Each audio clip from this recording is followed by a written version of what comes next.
Alhamdulillah pada hari ini kami beserta jajaran Kapolresta Bandung beserta KPPU memantau ketersediaan kebutuhan pokok ya, di Pasar Soreang dan juga memantau harga yang ada di Pasar Soreang. Dan kalau ketika kita bersama-sama melihat ke Pasar Soreang dari sisi aspek distribusi dan keberadaan kebutuhan pokok stabil, nggak ada kebutuhan pokok yang kekurang.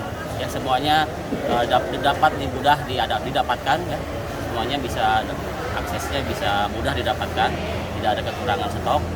Nah, untuk harga ya di sini memang ada beraneka ragam, tapi rata-rata stabil, tidak ada kenaikan yang signifikan ya.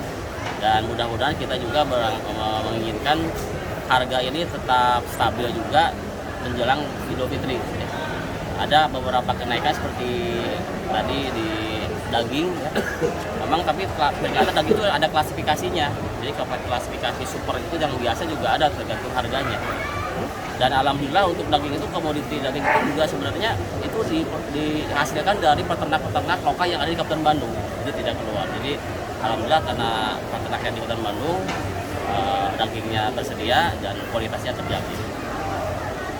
Mungkin dari teman-teman dari tadi ada pedagang mengeluhkan minyak kita itu distribusinya dari 1 kali seminggu dalam 1 dus, ini 2 kali ya. Dalam 1 dus itu kenapa gitu Pak? Penyebabnya Pak? Ya, berkaitan dengan keberadaan minyak goreng kita ya. Memang tidak hanya di Kabupaten Bandung saja, semua daerah juga mengalami hal yang sama ya, karena kan produsen yang ada di pusat juga ini terbatas, tapi demand-nya sangat tinggi. Jadi kan artinya karena minatnya masyarakat terhadap minyak kita itu sangat banyak, artinya distribusinya juga sebenarnya distribusinya lancar Pak. Cuman ketika sudah masuk di pasar ataupun di toko minyak kita hanya di pasar ya, habis langsung Pak. Nggak lama. Cuman distribusinya hanya jadi terbatas, jadi 2 kali.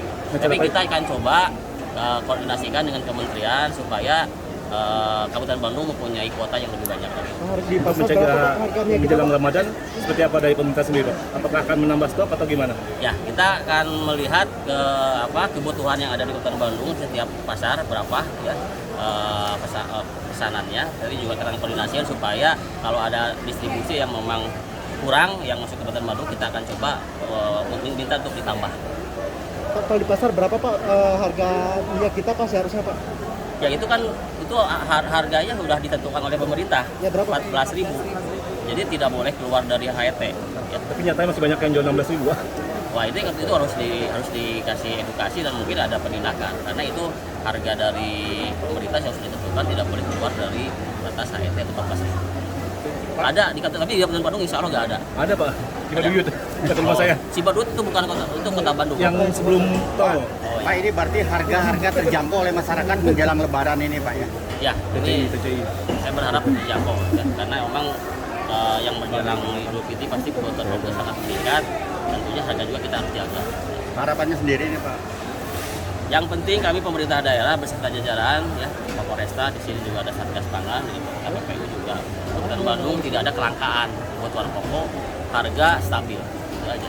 Dan masyarakat dulu jangan sampai khawatir kekurangan dari sisi aspek kebutuhan yang ada di beberapa pasar. Semuanya tersedia dan ada. Untuk daging gimana? Tadi daging sudah, jadi alhamdulillah daging rata-rata dari 120 per kilo sampai dengan 140 per kilo.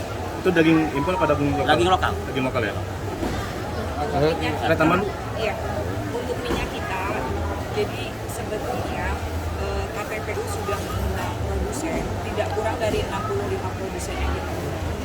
Distributor D1 maupun D2 yang disinyalir membuat minyak kita itu mengurangi pasokan.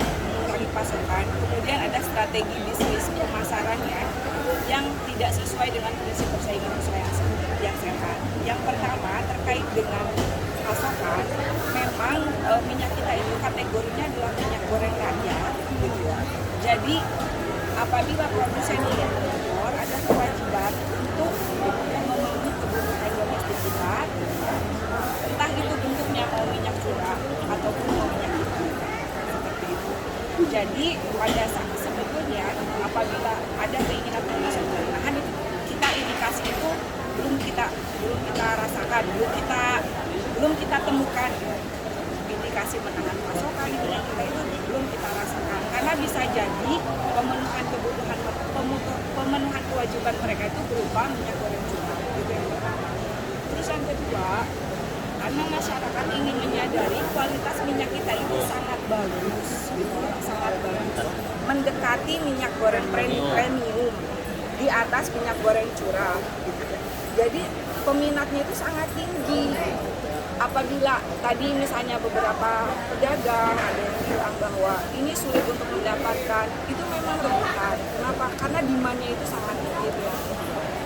Terus yang ketiga, apabila masyarakat menemukan indikasi seperti ini, yang pertama, pada saat membeli minyak kita diharuskan untuk membeli barang lain.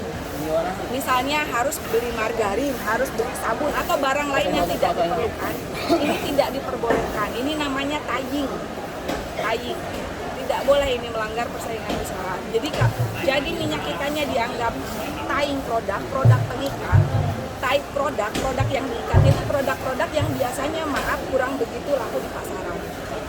Terus yang kedua, apabila menemukan indikasi persyaratan pembelian, misalnya apabila ingin membeli minyak kita tapi harus belanja dulu nominal tertentu 50.000 misalnya, nah itu tidak diperkenankan.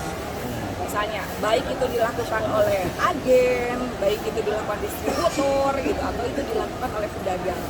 Kami menghimbau apabila itu pernah dilakukan maka hentikan.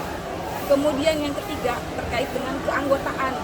Jadi kalau ingin memperoleh minyak kita harus menjadi anggota dulu gitu ya. Biasanya tuh ada tuh harus jadi anggota apalah gitu ya, katakan retail modern atau D1 atau agen gitu. Itu tidak diperkenankan. Pada prinsipnya gitu ya, jual beli untuk minyak kita itu harus dipermudah tanpa persyaratan yang memberatkan konsumennya atau tanpa menambahkan gitu ya. Seperti jadi membeli barang yang tidak perlu, jadi konsumen harus mengeluarkan uang atau apa, itu tidak, uang lebih itu tidak diperkenankan. KPPU sudah melakukan advokasi gitu ya, terhadap tidak kurang dari, kalau tidak salah 68 produsen atau 67 di antara itu D1 dan D2, karena indikasi ini kuat gitu ya, karena sudah tahu bahwa minyak kita itu diperebutkan, laku. Mungkin itu saja. Kalau misalnya menemukan indikasi ini silakan laporkan ke KPPU, karena kami adalah instansi yang berwenang untuk melakukan advokasi atau penindakan terhadap pelaku usaha yang katakan